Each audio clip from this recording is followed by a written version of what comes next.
Oi, gente, tudo bem com vocês? Eu sou o Fernando, para quem não me conhece, estudante de psicologia, doutorando em bioética e acabei de criar o canal Pluriversidades.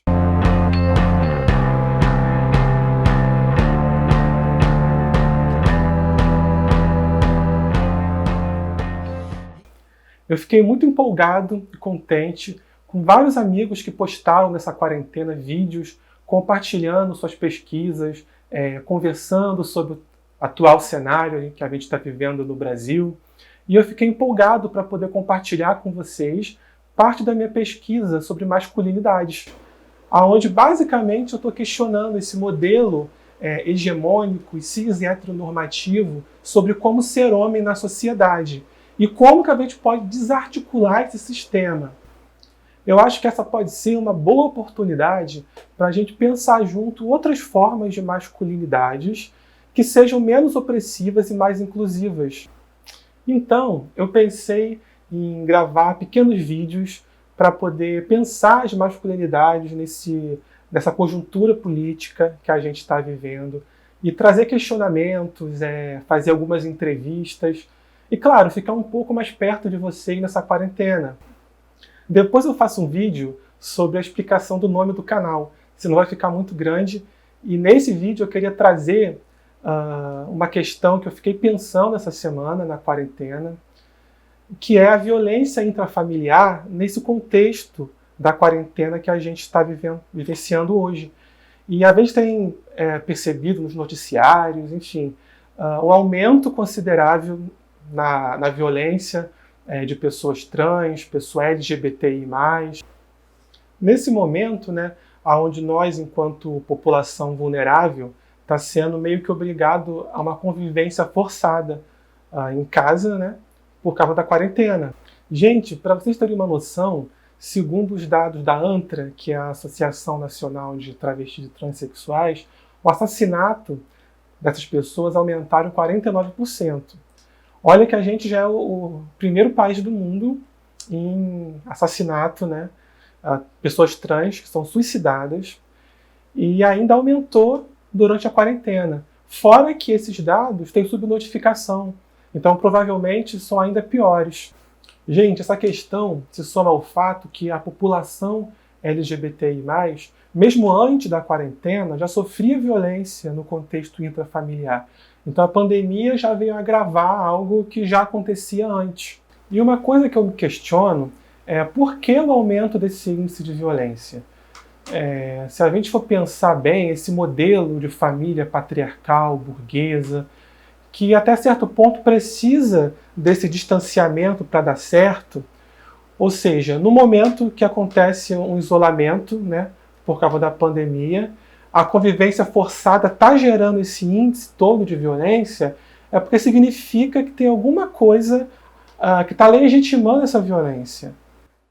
Virando do avesso e aprofundando um pouco mais, a gente percebe que o modelo de masculinidade que embasa essa família patriarcal burguesa é um modelo hegemônico e patriarcalista de masculinidade. Ou seja, é um modelo que ele é fundado na hierarquia de gênero, onde a gente tem o homem, principalmente, como cabeça da família, como varão. E é nesse modelo, gente, que os meninos eles são socializados desde cedo para ser um homem de verdade. Não quero me alongar muito nesse vídeo, vou gravar outros falando sobre isso, mas basicamente essa socialização da masculinidade ela acontece desde cedo, desde antes do nascimento até, com os grandes enxovais, através do chá de revelação. Quem quiser saber um pouco mais, pesquisa no Google sobre chá de revelação Eduardo Bolsonaro. Você vai ver as festas que eles fizeram para poder revelar o sexo do bebê. E a partir daí vai surgir uma grande narrativa, uma construção dessa masculinidade ou da feminilidade, se nascer menina. Inclusive, nesse vídeo, mostra ele com uma espingarda para poder estourar uma bexiga que seria a grande revelação do gênero da criança. Resumindo, gente, o que eu quero passar aqui para vocês é que a masculinidade, nesse contexto, ela vai se dar como uma grande narrativa da modernidade. Então, segundo Butler, a masculinidade, fazendo uma analogia, ela precisa ser performada. Ou seja, são essas performances que precisam ser ratificadas o tempo inteiro. Porque, veja bem, se eu parto do princípio que não existe uma masculinidade que ela nasce com o indivíduo, né? Uma masculinidade que ela seria natural. Então eu tenho que pensar que essa masculinidade ela é construída. Ela é construída a partir de uma série de narrativas que está sendo performada o tempo inteiro, desde criança, né, pelos meninos e pelas meninas. E aí é que entra o papel da educação. Porque na escola mesmo, esses papéis eles estão ali em movimento o tempo inteiro. Seria uma grande socialização de gênero, digamos assim. Então, gente, quando falamos de masculinidades, não se trata de uma masculinidade biológica que já nasceu com o ser e que a gente vai desenvolvendo. Não. Parafraseando Simone de Beauvoir, ser homem é algo que se aprende, é uma construção. E aí algumas pessoas se identificam com isso, e aí está tudo certo, só que tem algumas que não. Essa narrativa não a contempla. Né? E aí, faz o quê? E é importante a gente analisar e questionar esse modelo nuclear de família como reprodutor de uma masculinidade, gente, que ela se mostra extremamente tóxica, agressiva. É inclusive o modelo de masculinidade que é performado por nosso atual presidente, né?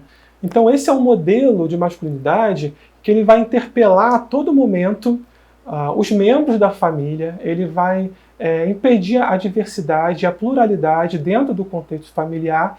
Isso porque é um modelo, gente, que ele admite só um tipo de masculinidade, que é essa masculinidade cis heteronormativa que a gente está conversando aqui.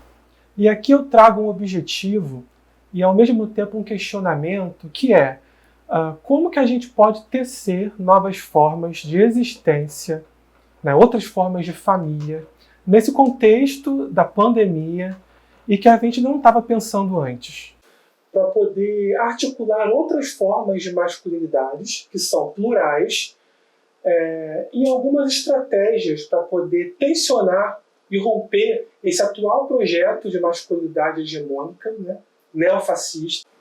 E uma coisa, gente, que eu acho muito legal, que eu estou observando, principalmente nas redes sociais, é que as pessoas estão começando a debater mais. As pessoas estão começando a se dar conta de um projeto de família, de um projeto de masculinidade. Inclusive, quanta gente se arrependeu nessas últimas eleições, né, que cedeu a esse modelo de masculinidade, que seria o mito que salvaria a nação. Então, eu acho que a gente pode sim aproveitar esse momento de crise para poder tensionar esse sistema, né? Que é o que a gente está fazendo aqui agora.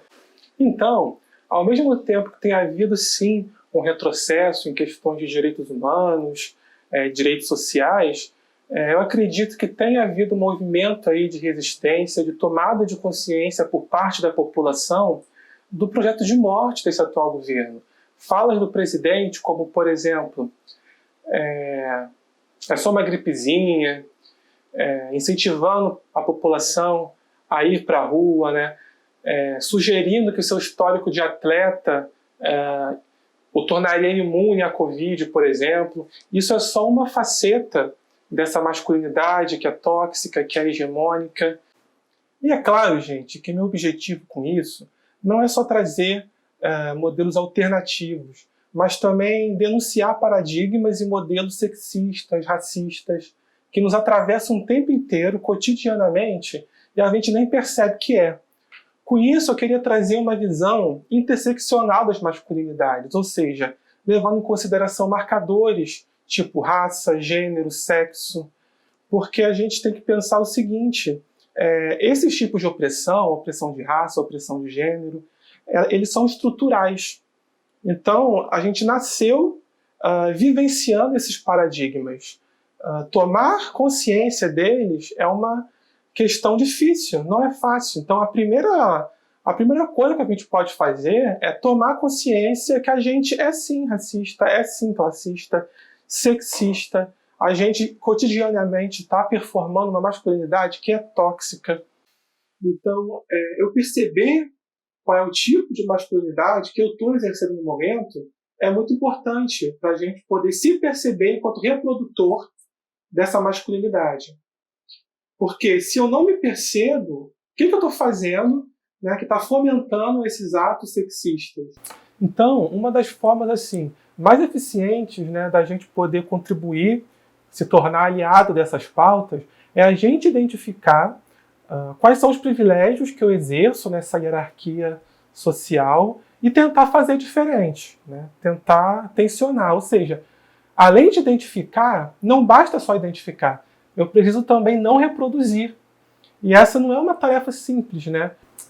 E é importante falar que romper com esse projeto de masculinidade hegemônico, gente, não necessariamente significa incluir. Porque incluir num sistema que ele já é sexista é a mesma coisa de eu me tornar cúmplice desse sistema. Então, não só incluir, mas também o que eu gosto muito de fazer é pensar em como que eu posso me aproximar desse sistema, né? Eu gosto muito da noção de cumplicidade subversiva de um filósofo latino-americano chamado Ramon Grossfogel, né? Que ele vai pensar a colonialidade na América Latina.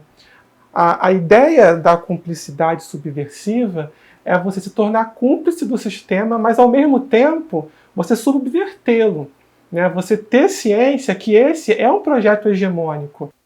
Então, essa inclusão, ela precisa vir de tal forma que gere uma desarticulação desses sistemas de opressão, né? Senão eu reproduzo.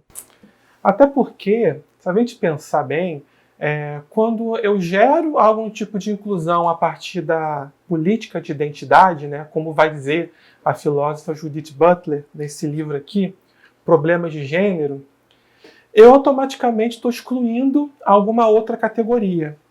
Então, teoricamente, a política de identidade, gente, ela vai gerar alguma exclusão na medida em que eu tenho que delimitar uma identidade. Então, quando eu estou fazendo isso, eu estou excluindo outras.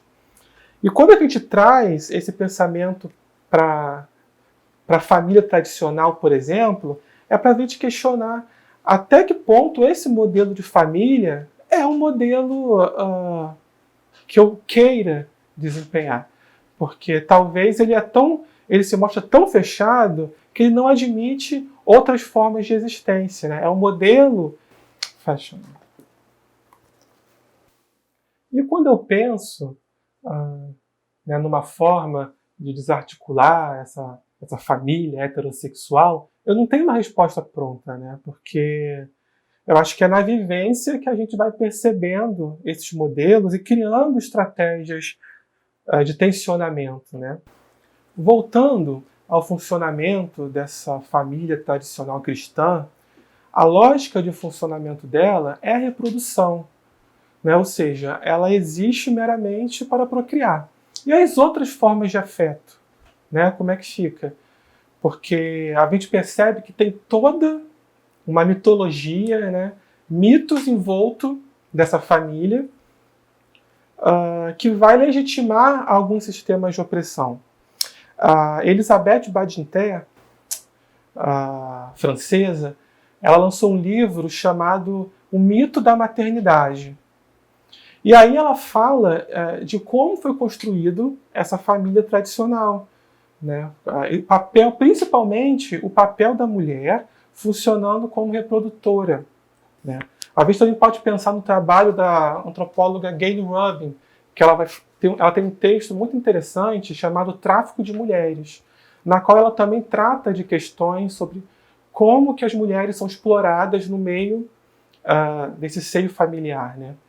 E aí a gente pode perceber que esta forma de família, ela tem dentro dela, né, ela tem íncita várias formas de opressão, tendo sempre o homem como o principal privilegiado disso tudo. Então, assim, eu fico contente se pelo menos eu puder passar essa mensagem que esse modelo de família, gente, ele está envolto em todo um aparato ideológico que ele vai reproduzir esses sistemas de exclusão, entende? E vai beneficiar, claro, alguns corpos em prol de outros. E quando a gente traz as masculinidades para esse cenário, aonde é que fica as transmasculinidades? As masculinidades dos corpos negros, corpos viados, corpos trans. E aí a gente percebe que esse modelo de família não dá conta de incluir essa pluralidade. Então, com esse canal, eu meio que lanço um desafio, né, tanto para mim quanto para vocês, que é dar mais visibilidade a esses outros projetos de masculinidade que eu estou conversando aqui com vocês. E tentar desconstruir também essa outra masculinidade que ela se presume hegemônica, dominante. Enfim, gente, esse é um vídeo introdutório. Não tive tempo de aprofundar em várias questões, só de jogar elas assim. Mais para frente eu espero que eu consiga desenvolver um pouco melhor essas ideias. E é um vídeo que eu fiquei inspirado de fazer para poder mobilizar, de poder trazer um pouco de pluralidade para esse contexto das masculinidades e tensionar esse projeto de família tradicional. E aí eu queria contar com a contribuição de vocês, dar um feedback, algumas ideias, curtir o vídeo, colocar no comentário, se inscrever no canal. Quero aproveitar para agradecer muito ao meu companheiro Renato, que está aqui na produção. Quero agradecer a Helena Vieira pelos cursos que me inspiraram muito. Curso sobre teoria queer, sobre história da sexualidade. Vale muito a pena, gente.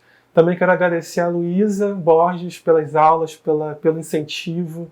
Então, sou muito grato a todos vocês. Quero mobilizar aí o bonde Pluris, do Pluriversidades.